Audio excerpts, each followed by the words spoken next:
The world's largest automaker is betting the future is electric. The latest hybrid to roll off General Motors' Detroit assembly line is the new Cadillac ELR, due in showrooms later this year.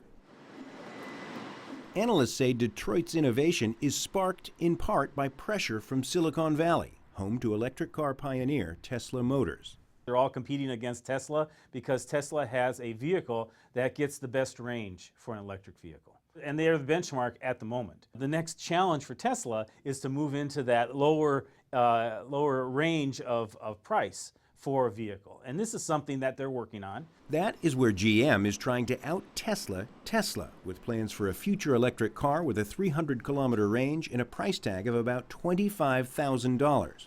As tiny Tesla drives the high-end market, the all-electric Model S goes for around $71,000, GM is steering for the middle of the road, with a broad range of hybrids, a niche all-electric line, and an upcoming Chevy Impala that runs on natural gas. The market is a lot broader than we had originally anticipated, and so we're trying to come up with some different product offerings to try to cover that broader spectrum of what the market is after. This is General Motors' first big bet on the electric vehicle industry. The Chevrolet Volt came out in 2010, and it's got a backup gas-powered engine. But the company is now also making the all-electric Spark EV in Korea, and when the world's largest automaker makes that kind of a gamble on electric vehicles, they're no longer a niche business. But GM is hedging its bets with an alternative fuel fleet dominated by hybrids.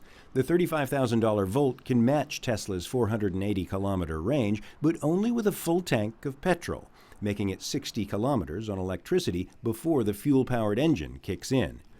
Tesla's fast-charging technology can refuel an empty car in half an hour, compared to 6 hours for the Volt.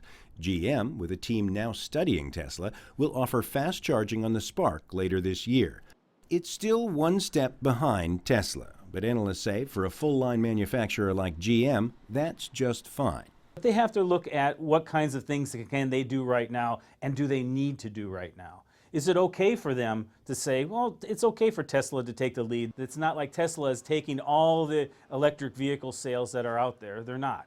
In other words, GM is willing to concede the race for speed as long as it wins the popularity contest. Hendren, Al Jazeera, Detroit.